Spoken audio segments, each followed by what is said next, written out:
I stood in front of my house with my suitcase in one hand and a key that no longer fit the door. Not jammed, not rusty. They had changed the locks. My living room lights were on. There were voices inside, laughter, the smell of food cooking. My family was inside my home, and I was locked out. I knocked.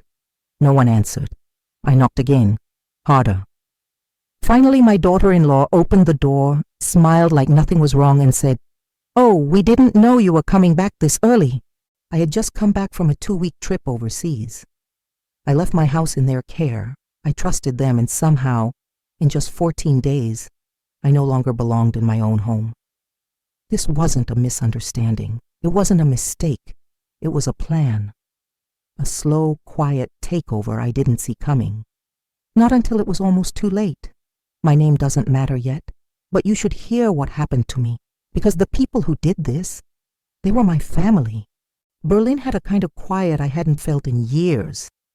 The kind that doesn't come from silence, but from peace. For once, no one needed anything from me. I wasn't the nurse on night shift. I wasn't the mom who dropped everything.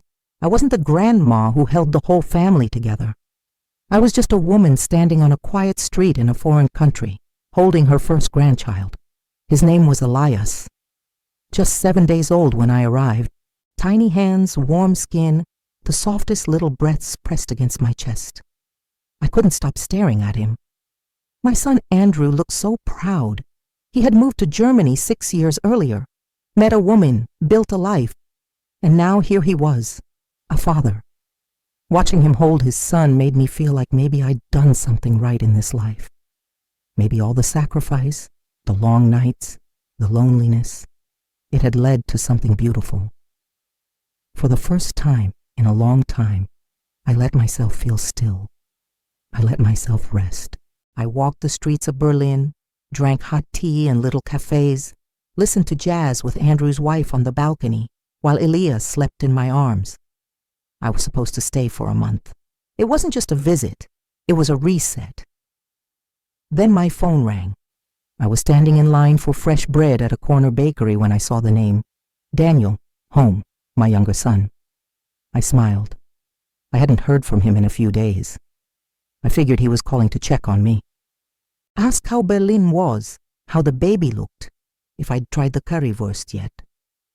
I answered with my usual warmth. "Hey baby, you good?" But he didn't sound good. His voice was low, uneven, like he was rehearsing his words even as he said them. "Hey Ma, you got a second?" I stepped out of the line and leaned against the wall. My heart did that thing it does when a mother knows something's off. "Talk to me," I said. He let out a breath and started explaining. Said their lease was up at the end of the month. Said the landlord was selling. Said they'd been looking for a place, but nothing was working out. Said Claire's parents couldn't take them in because of health issues. Said the kids were scared. Said they just needed a little time. "Just a couple weeks, Ma. We'll figure it out." You know I wouldn't ask if it wasn't serious. I felt a familiar tightening in my chest, the one that comes right before you say yes to something you don't want to say yes to. I looked around. Berlin moved quietly around me. People sipping coffee, riding bikes, living life. Meanwhile, mine was shifting again. I said the words I always say. Of course, just until you find something. He thanked me, told me not to worry, told me to enjoy the rest of my trip. I hung up, went back inside the bakery and ordered the bread anyway. But it tasted different now. That night I told Andrew. He looked at me like I was making a mistake. "You've waited years for this," he said gently. "They don't have anywhere else to go," I replied. He didn't argue. He didn't have to. I could see it in his eyes. I changed my flight the next morning, hugged my grandson one last time, promised I'd come back soon. I didn't realize that when I got home, I wouldn't be walking back into my house. I'd be walking into a plan that was already in motion. A plan I never saw coming. Because when you love people, you don't look for signs of betrayal. You open your door. You hand them a key. and you pray they don't use it to lock you out. My flight landed just after midnight. Delayed, packed, noisy. My legs were stiff. My back ached. And the only thing I wanted was to get home, drop my bags, and sleep in my own bed. I'd been up for nearly 22 hours. The cab ride from the airport was quiet. Too quiet. The kind where your mind starts running ahead of you, asking questions you didn't invite. I told myself everything would be fine, that Daniel and Claire were grateful, that the kids were probably asleep, that the house would smell like jasmine and cedar, like it always did, that I'd walk in, and it would still feel like home. When the cab turned onto my street, I leaned forward, trying to spot my house in the dark. Porch light was on. That was a good sign. Daniel must have left it for me. He was always thoughtful like that, at least when he wanted something. I paid the driver, stepped out, and wheeled my bag up the walkway. The air smelled like fall. Dry leaves, cold soil, distant chimney smoke. Familiar, safe. I stood in front of the door and reached into my coat pocket for my keys.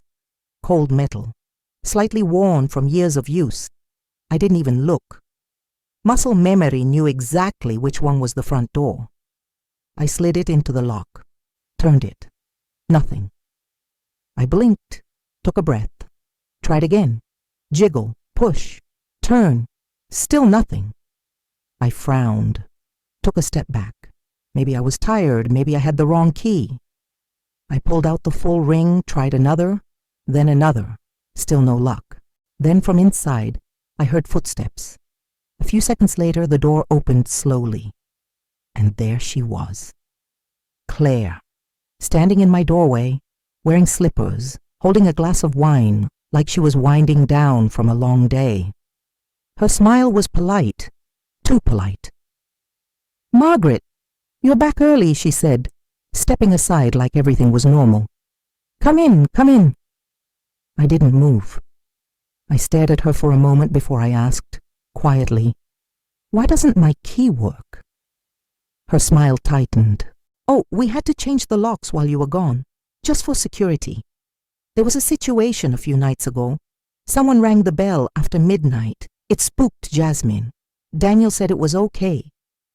She said it like it was an afterthought, like changing the locks on my home was something casual, a footnote. I stepped inside slowly.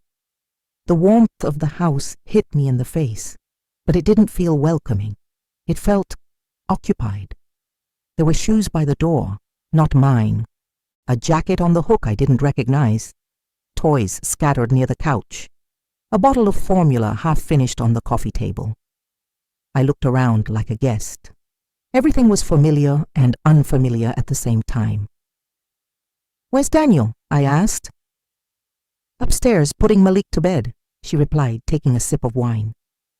I dropped my bags next to the wall, took off my coat slowly. My hands were shaking and I didn't know why yet. Maybe it was exhaustion, maybe it was instinct. "Did you get my messages?" she asked casually. "I texted a few times to update you, but I figured you were busy with the baby and the time difference and all." "What messages?" I asked. "Just about little things. Groceries, Wi-Fi, lock changes. Oh, and Claire's parents came to stay a couple nights ago. Victor and Elaine? Just for a bit. Hope that's okay." My chest tightened. I walked further into the living room and stopped. Someone had moved my furniture. My couch had been turned to face the other wall. The curtains were different, thicker, darker. My photos, some were missing, others were rearranged. "Where am I sleeping?" I asked quietly. Claire hesitated. "Oh, well, with the kids upstairs and my parents in the guest room. I think the couch is probably best for now." The couch. In my own house. I didn't say anything, just looked at her, then back at the couch. "It's just temporary," she said quickly. "We're still figuring things out. Once we find a place, we'll be out of your hair. Promise." I nodded slowly, but something in my gut twisted. It wasn't the couch. It wasn't even the lock. It was the way she said it, the way she looked at me, like I was the one intruding. That night I lay on that couch, fully clothed, staring at the ceiling. The house didn't feel like mine anymore. It smelled like someone else's cooking, sounded like someone else's rules. I closed my eyes, hoping it was just jet lag, just my nerves. But deep down, I already knew something wasn't right, and this was only the beginning. Morning came slowly. I hadn't slept. Not really. Just drifted in and out of something that felt more like waiting than resting.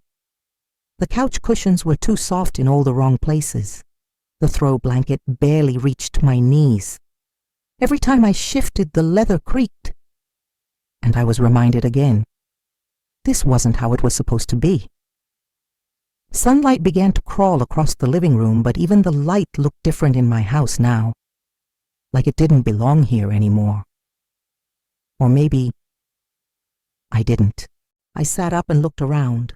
The coffee table was cluttered with empty juice boxes, a couple of toys, and an open laptop. Claire's tote bag was on my armchair, my chair where I used to sit and read every morning. A pair of sneakers sat under the side table. They weren't Daniel's, and they definitely weren't mine. I stood up slowly and walked toward the kitchen. The layout was the same. The walls, the counter, the window above the sink. But everything else had changed. The spice rack had been moved. The mugs were no longer in the top left cabinet. A strange brand of almond milk sat on the counter, along with supplements I'd never seen. Someone else had rearranged my kitchen. The back door opened and Claire walked in, holding a grocery bag. "Morning. Sorry if we woke you. Jasmine had one of her early morning dance routines again." I gave a tired smile. "No worries." She walked past me like I was just another object in the house. Set the groceries on the counter and started putting things away, confidently, like she'd done it 100 times, like this was her kitchen. I cleared my throat. "You said last night your parents are staying here." "Yeah," she said, not even pausing. "Just for a few days. We didn't think you'd mind. They've been having trouble at their apartment. Something about repairs, mold, I don't know. Daniel said it was okay." "Where are they sleeping?" "In the guest room." I paused. "My guest room?" "Well, yeah." She glanced over at me. "It's just for a bit. They're older. It didn't make sense to put them on the couch." I looked away before I could say something I'd regret. My hands found the edge of the counter and gripped it. Claire didn't notice. She was already unpacking groceries, humming softly to herself. Then I heard it. Footsteps. Heavy, deliberate. A man's voice called from the hallway. "Claire, did you pick up my prescription?" And then, rounding the corner into my kitchen, came a man I'd never seen before. Tall, bald, late 60s, holding a coffee mug, my mug, with Pakwang Grandma written in faded script across the side. He stopped when he saw me, looked me over without much interest, then turned to Claire. "Oh, this must be her." "Her. Not your mother-in-law. Not Mrs. Lawson. Just her. Like I was the outsider here." "Victor," Claire said quickly. "This is Margaret." He nodded once. "Pleasure." No handshake, no apology, no explanation. Then, without another word, he walked past me, opened my refrigerator, and pulled out a carton of eggs. I just stood there. Moments later, another figure appeared in the doorway, a woman this time, neatly dressed, not a hair out of place, holding her phone, scrolling, not looking up. "Elaine," Claire said. "Margaret just got back last night." "Oh," the woman said flatly without looking up. "Welcome home." Then she walked into the living room and turned on the television. My television. My remote. I stood in my own kitchen, surrounded by people who moved through my house like it was theirs. My voice was low when I spoke next. "Claire, how long exactly are your parents staying?"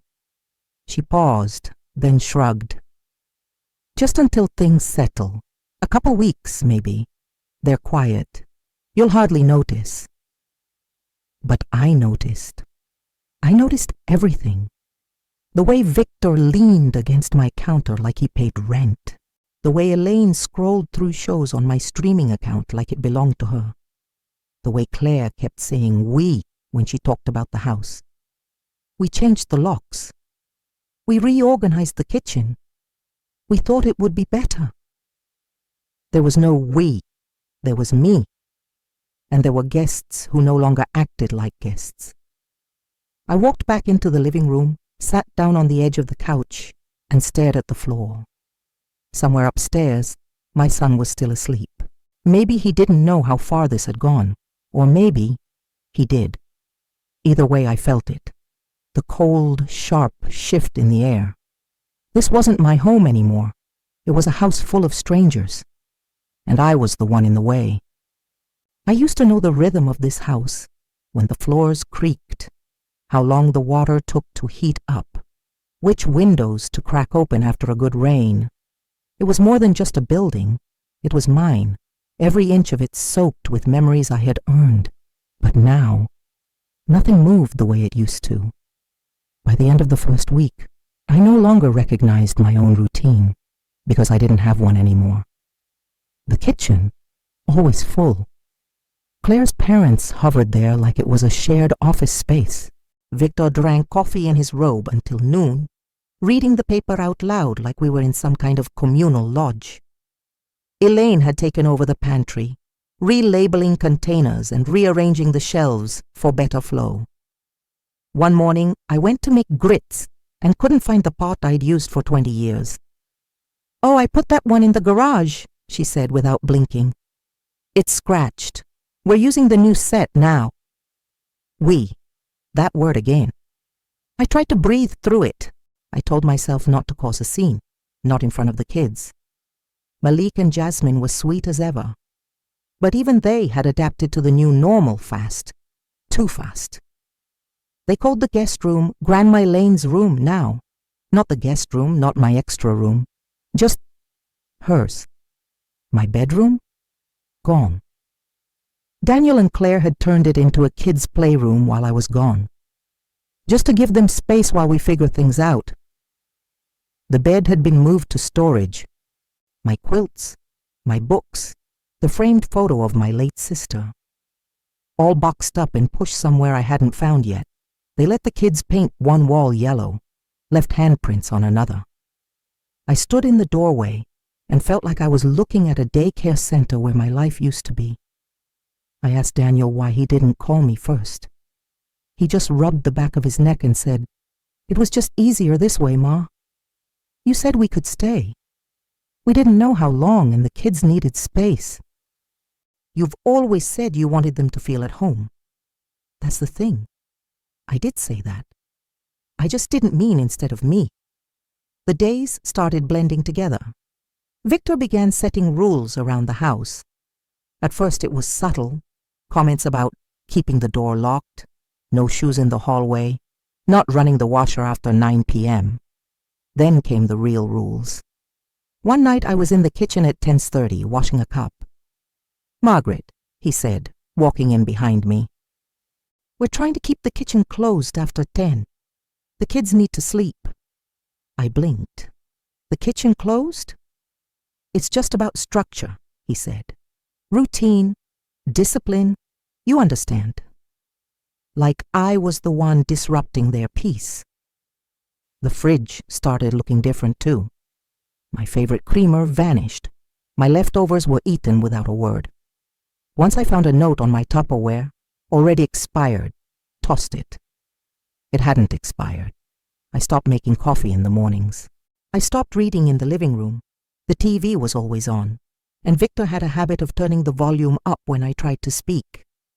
I started spending more time outside, sitting on the porch, in my car, at the diner on 9th Street, where they still called me Miss Lawson and let me drink in peace.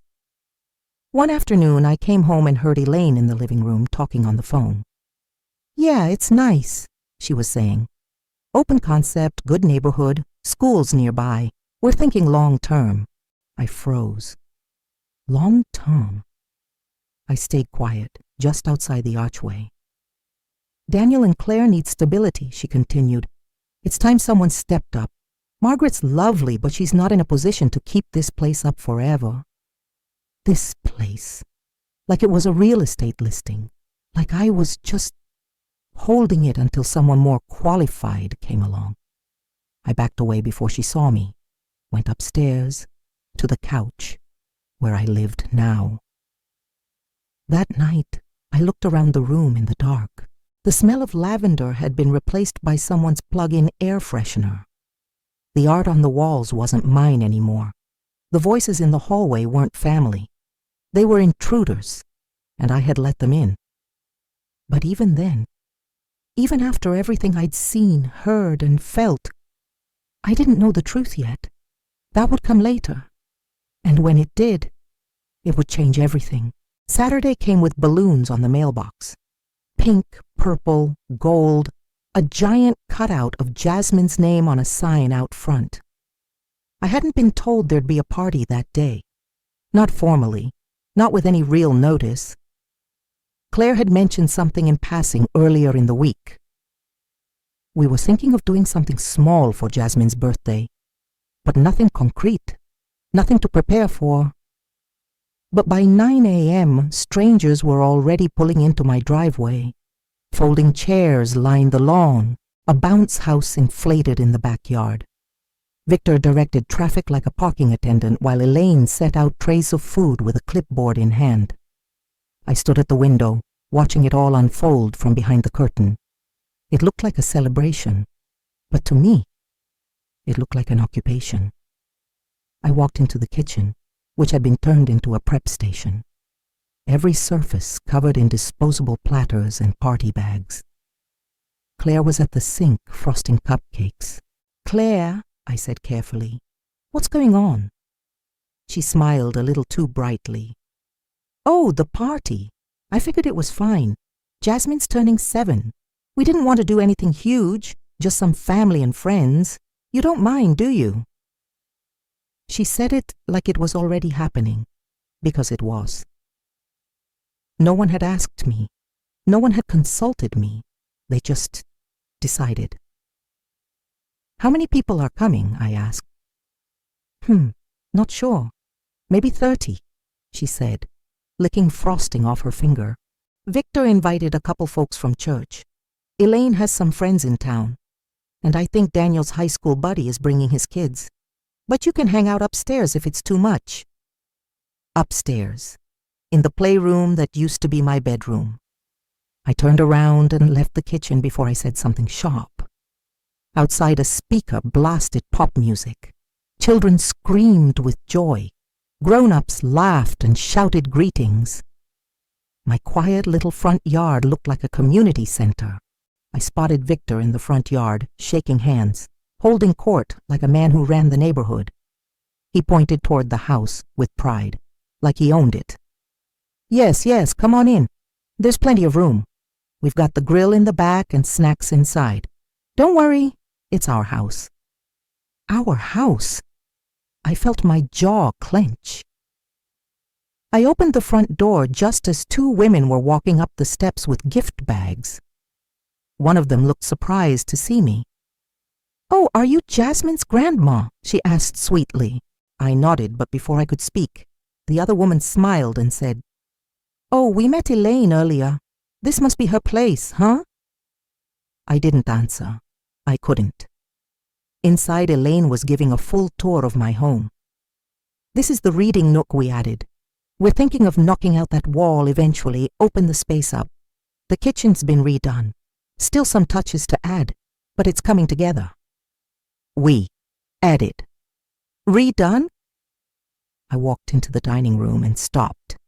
My grandmother's china cabinet, something I'd saved for, something passed down for 3 generations, had been pushed aside, replaced with a folding table covered in plastic utensils. The cabinet door was open. Some of the porcelain was gone. I found Elaine near the living room and asked flatly, "Where's the china that was in that cabinet?" She barely looked up from her phone. "Oh, some of it was chipped. We packed the rest and put it in the garage for now.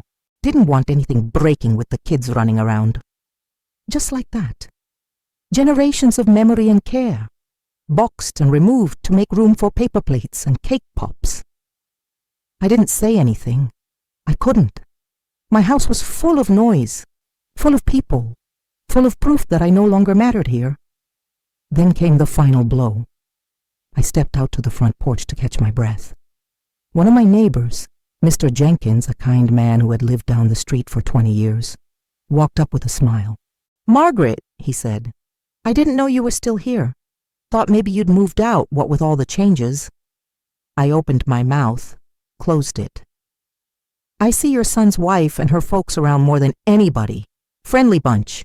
Real organized too. Victor was telling me they've got big plans for the house."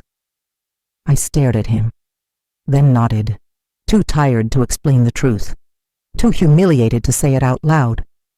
I smiled the way you do when your throat is closing. "Yeah," I said. "It's been different." That night, after the last balloon deflated and the last guest left, I stayed outside, long after everyone had gone to bed. I sat on the front steps, staring at the driveway, wondering how it had all slipped through my fingers so quietly. This wasn't a misunderstanding. It wasn't ungratefulness. It was a takeover. And the more I stayed silent, the more they took. There's something strange about your own house when it's no longer yours. The floors creak differently. The silence feels louder. The walls start to whisper things you don't want to hear. I had learned to move quietly. Not because I wanted to, but because I felt like a guest in a place I once called home. I started staying up later than everyone else, waiting until the house was still, waiting until the TV was off, the lights were dim, the laughter was gone. That was the only time I could breathe without apologizing for it. On a Thursday night, almost 2 weeks after I returned from Berlin, I was sitting alone in the dark living room. No lights on, just me and the glow of a street lamp through the window. I wasn't reading, I wasn't watching TV. I was just sitting, trying to feel something like peace. Then I heard them. Voices from the hallway. I froze. Victor and Elaine, talking low, too low for confidence, just loud enough for secrets. I reached over and gently picked up my phone from the side table. No hesitation. I tapped the voice recorder app and slid the phone between the couch cushions, screen down. I didn't move, just listened. "Elaine, she's still here, Vic. That's the only problem." "Victor, I told you she'd come back early. She's soft, but she's not stupid." "Elaine, soft is all we need. She hasn't pushed back once. We've done more with less." Victor chuckled, soft, low. "Victor, it's the same setup as last time. Give it time. Daniel's on board. Claire's settled in. We just need 6 months of consistency." Elaine, "You really think we'll get the paperwork through?" Victor, "Why wouldn't we? Address is in our name now. Utilities too. She hasn't touched a single bill since she got back." Elaine, "And if she tries to fight it?" Victor, "Let her. We've been through court before, remember? We know how this works. She doesn't." My fingers curled around the edge of the cushion. I had to force myself not to breathe too loud. Victor again, quieter this time. "They never see it coming. Kindness makes people blind." Elaine, "That's what makes it so easy." My hands shook, not from fear, but from clarity. This wasn't a misunderstanding. This wasn't a messy family situation. This was a scam, a practiced one, with victims before me, with steps, timing, strategy. I sat there long after their voices faded down the hall, long after their bedroom door clicked shut. I reached for my phone, stopped the recording, and listened back to every word, just to make sure I hadn't imagined it. I hadn't. That night I didn't sleep. I stared at the ceiling and replayed every moment since my return. The locks, the kitchen, the party, the rules, the way they used "we" when they talked about my house. I thought about the china, the photos taken off the walls, my bed boxed up in the garage like I had died. They weren't just making themselves comfortable. They were planting a flag, and they had done it before. My hands were still trembling the next morning when I made a copy of the audio file and sent it to Andrew in Germany. He called me 30 minutes later. His voice was sharp, focused. "Mom," he said, "we need to talk, and we need to do it now." Andrew didn't waste time. By the time I answered his call that morning, he already sounded like someone who had been up for hours, reading, digging, cross-referencing. "Mom," he said, "I listened to the whole thing, twice. They're running a residency scam. I've heard of this before." I sat on the edge of my bed, or what passed for one, the living room couch with a blanket folded in half, gripping the phone with both hands. "You sure?" I asked, though I already knew the answer. "I'm sure," he said, "and I'm already looking into them." That was Andrew. He didn't panic. He didn't yell. He researched. While the rest of the house buzzed with morning routines, Victor in the kitchen giving instructions no one asked for, Claire checking her phone at the table, Elaine wiping down counters that didn't need wiping, I sat frozen with the phone to my ear, whispering like I was in enemy territory. "What do you need from me?" I asked. "Just stay calm," he said. "Don't tell them anything. Don't confront them yet. Give me a couple hours." He hung up, and then silence. The waiting was the hardest part. I walked through my house like a ghost. Every photo of me had been removed from the walls. Every trace of my life was being erased so that someone else's could be installed in its place. Around noon, my phone lit up again. Andrew. I picked up before it finished the first ring. "I found it," he said. "Mom, listen carefully." My heart pounded. "Victor and Elaine Jefferson, married 34 years. Multiple eviction records across 3 states. 3 lawsuits, 1 settlement sealed by a confidentiality clause." I didn't breathe. "Mom, they've done this before. At least twice that I can confirm. Same pattern. They move in with family, manipulate the legal occupancy timeline, and try to gain residency rights through squatters' laws and false lease agreements." I closed my eyes. They lost the first case in Missouri, but barely. The second one in Illinois, they won. The homeowner didn't fight in time. That person lost their home. I whispered, "Oh my God." Andrew continued, firm. "I pulled property reports. You're still listed as the sole legal owner, that's good. But utilities? Half of them are in Daniel's name now. One is in Elaine's. I even found a credit card registered to this address under Victor's name." "How?" I asked. "I never—" "Doesn't matter. If you don't dispute it, they build a paper trail. And if they stay long enough without a written lease, under Iowa law, they can claim tenant rights, which means eviction would require a court process. You can't just tell them to leave." "But I never rented anything to them," I said, voice shaking. "Doesn't matter," he repeated. "If they can prove they've received mail here, paid utilities, and had a reasonable expectation of occupancy, even as guests, a judge might consider them legal residents. That's the whole scam." I felt sick. "How much time do I have?" I asked. Andrew paused. "Technically, none. You should have acted the day you got back, but there's still hope. You haven't accepted rent. You haven't signed anything. If we move now, quietly, legally, we might be able to reverse it." "Might?" "Yes, but you'll need evidence. Clear proof they're manipulating you. And Daniel—" I closed my eyes again. "What about him?" I asked. "He's the wild card," Andrew said. "If he defends them in court, they'll say he had authority over the house while you were away. That could be enough to stall things, delay things, and they're good at delays." I didn't say anything. I couldn't. "Mom," Andrew continued, "I know this is hard, but you've got to stop thinking like a mother right now. You've got to start thinking like someone under attack. Under attack. From inside my own home. That night I opened a folder on my phone and labeled it Documents, Evidence, Home. I took pictures of the mail addressed to Elaine, snapshots of the utilities in someone else's name, screenshots of texts, a copy of the audio recording uploaded to the cloud in case my phone mysteriously vanished. I made notes of everything, the date I returned, the fact my key didn't work, when I was told to sleep on the couch, every time someone called this house ours. I even logged the missing items, the china, my quilts, the boxes I hadn't seen since returning.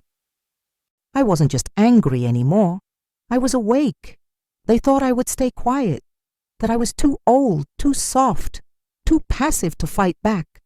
They were wrong. I waited until Sunday afternoon. Jasmine was at a friend's. Malik was upstairs with Claire. Victor and Elaine had gone to the grocery store, probably to buy more things with my money, in my house, with my power. I stood in the hallway and looked at my son. Daniel was sitting on the back porch steps, scrolling through his phone, relaxed, unbothered, oblivious to the storm that had been building inside me for weeks. I opened the screen door gently. "Can we talk?" He looked up, smiling. "Of course, Ma. You good?" I didn't answer, just walked past him and sat on the bench near the edge of the porch, facing the yard. It was quiet for a second, too quiet. He knew something was coming. "Daniel," I began, "how long have your in-laws been receiving mail at my house?" He shifted, that subtle, guilty fidget. "I don't know.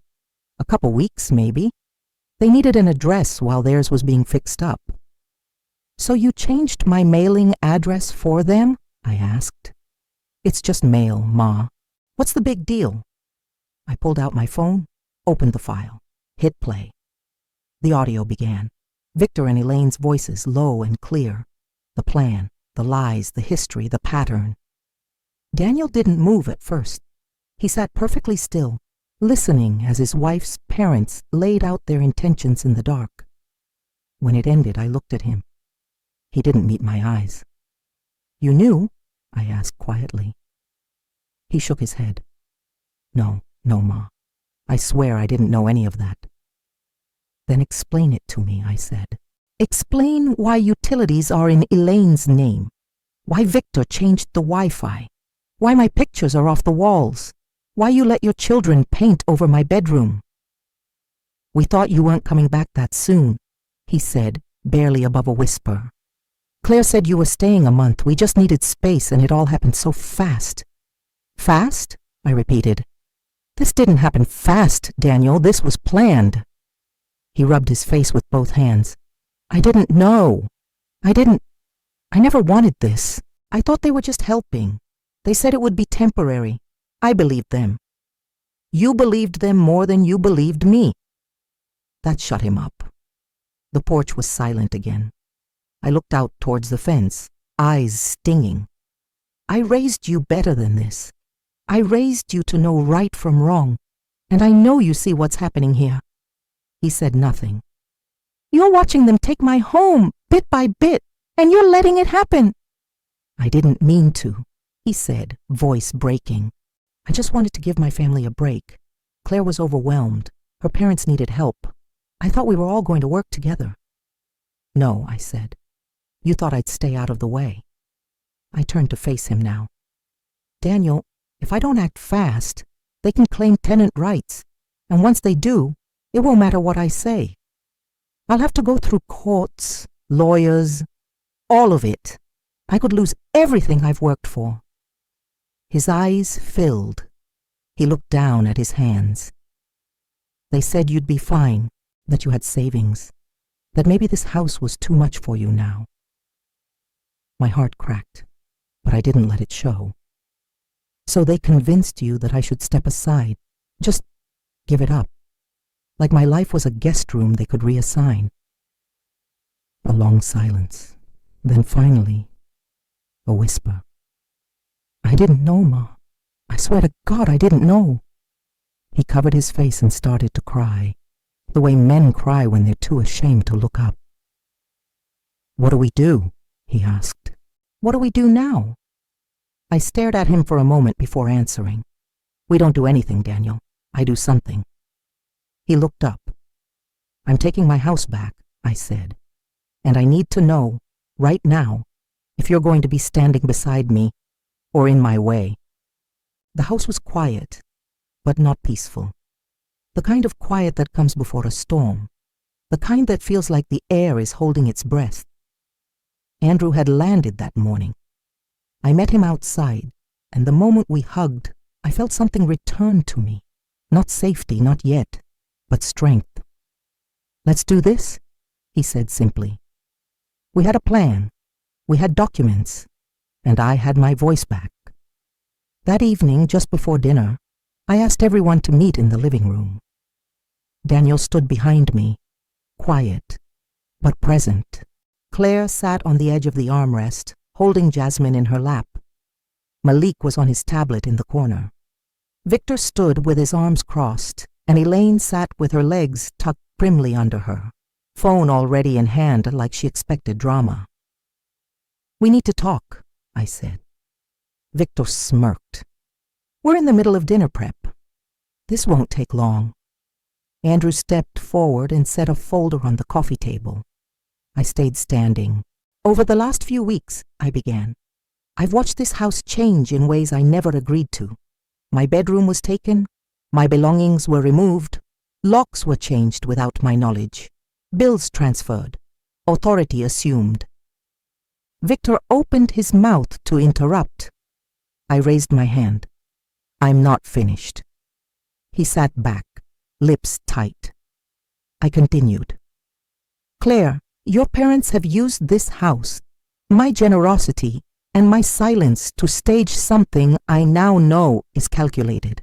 I have evidence, audio recordings, utility records, mail fraud, past lawsuits, proving that this wasn't about needing temporary shelter. This was about taking possession of my home. I looked around the room. Claire paled. Elaine stiffened. Victor still smiled. That smug, self-sure grin of someone who thought they'd already won. Andrew opened the folder and began laying out printed copies. The audio transcript of their whispered plan. Screenshots of emails and service transfers. Court documents from 2 previous families. A notarized affidavit from a previous victim. We've already spoken to a lawyer, Andrew added calmly. Everything here is admissible. Elaine snapped. You recorded us? That's illegal. Not in this state, Andrew replied smoothly. One-party consent law. Claire's voice cracked. I didn't know. I didn't know any of this. You let them change my locks, I said. You let them assign me the couch. You let them erase me from my own walls. I thought, you didn't think, I said, not unkindly but without apology. You just let it happen. Daniel stepped forward. I did too, he said quietly, but I'm not letting it continue. Victor finally broke. This is ridiculous, he barked. You're destroying this family over a house. I turned to him. No, I said. You destroyed it the moment you lied. We've put money into this place, he snapped. You've eaten my food, slept in my guest room, rearranged my furniture. You haven't paid a single bill. You've done nothing but take. His fists clenched. We have rights. I nodded. You do. You have 48 hours. Andrew handed Victor an envelope, a formal notice of trespass and removal, drafted by a lawyer, filed with the county. They weren't tenants. They weren't on a lease. They weren't protected by law.